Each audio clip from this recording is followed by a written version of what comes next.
안녕하세요. 플랜B 디자인 셀리입니다. 오늘은 가르치지 말고 배우게 하라 러닝 퍼실리테이션에서 재미있고 유익한 내용을 전달해 드리려고 합니다.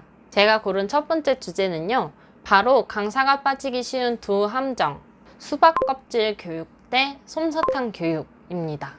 어떤 교육일지 상상이 가시나요? 바로 시작해 보겠습니다.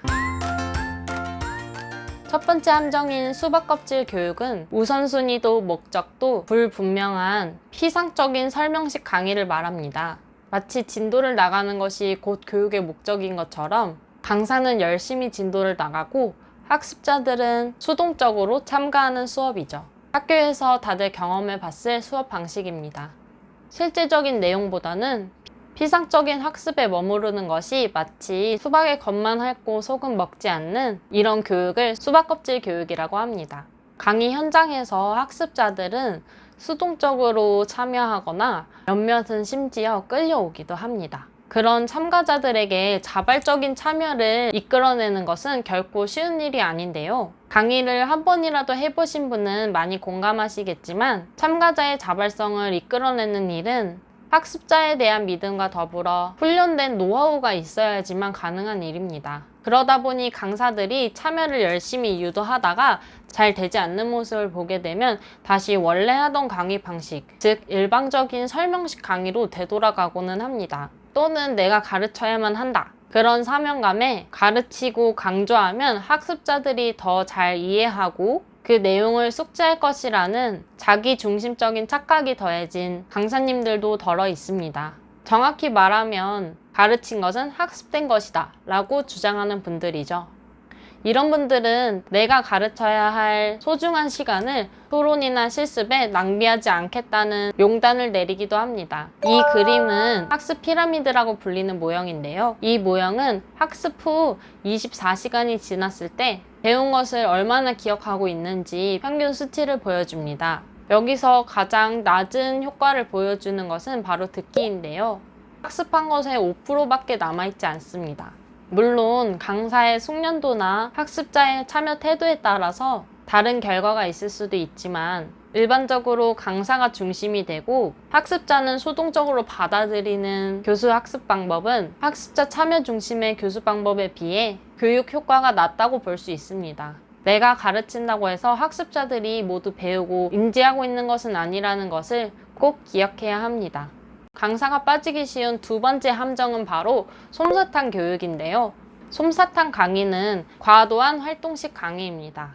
이런 강의는 수업 시간이 재미있는 활동들로만 꽉꽉 채워집니다.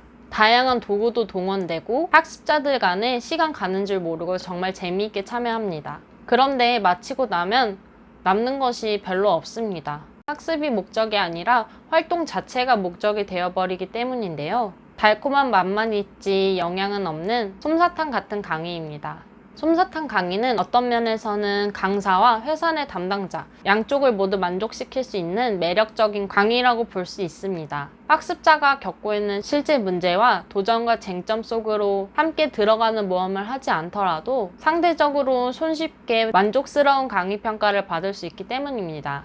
그리고 만족도 중심의 강의 평가는 강사의 수준과 교육의 질을 측정하는 지표로 취급되고는 합니다. 마치 꼬리가 몸통을 흔드는 것처럼 강의 평가 설계의 오류로 과정 자체가 흔들리는 상황이 강의 현장에서는 자주 일어납니다. 그러다 보니 교육이 잠시 쉬거나 놀다 오는 곳이 되어버린 거죠. 직장인이시라면 공감하실 분들이 계실 건데요. 교육을 들으러 가는데 동료들이 교육가? 잘 쉬다 와. 이렇게 말하는 걸 경험하신 분들이 계실 겁니다. 내가 만약 회사의 대표라면 과연 이런 교육에 돈을 쓸 것인가에 대한 고민을 해봐야 되지 않을까요? 내가 학습자라면 과연 이런 교육에 자비를 들여서 올 것인가 생각해봐야 되지 않을까요? 이런 강의는 장기적인 관점에서 봤을 때 회사, HR 담당자, 강사, 학습자 모두에게 안 좋을 수 있습니다. 그러면 어떻게 하면 좋을까요? 우선 강사의 역할을 새롭게 정의해야 합니다. 내가 아는 것을 잘 설명하는 것을 넘어서 학습자의 탐구를 지지하고 잘 해결할 수 있도록 안내하는 학습 촉진자, 러닝 퍼실리테이터가 돼보자는 것이죠. 그렇다면 가장 효과적으로 학습을 촉진하는 방법은 뭐가 있을까요? 자연스럽게 학습자 참여 중심의 기법, 학습 피라미드의 하단부를 효과적으로 활용하게 될 것입니다.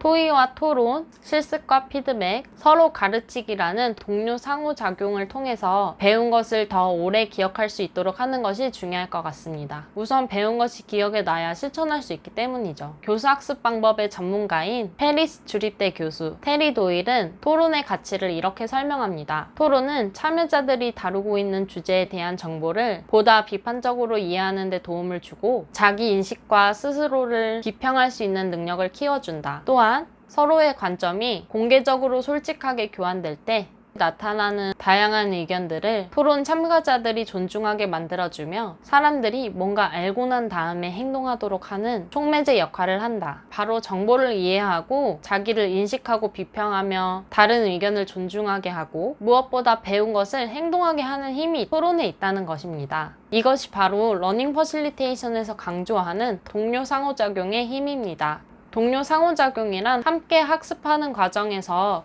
토론과 토의를 하며 서로를 가르치고 또 서로에게 배우는 활동입니다. 세밀하게 설계되고 세심하게 조율되는 동료 상호작용은 학습의 보조 도구가 아니라 학습의 그 자체입니다. 오늘은 강의 시 강사가 빠질 수 있는 두 가지 함정, 수박 껍질 교육과 솜사탕 교육에 대해서 말씀을 드렸는데요.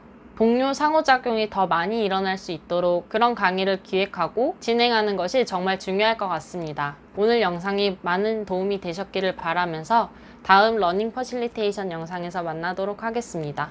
감사합니다.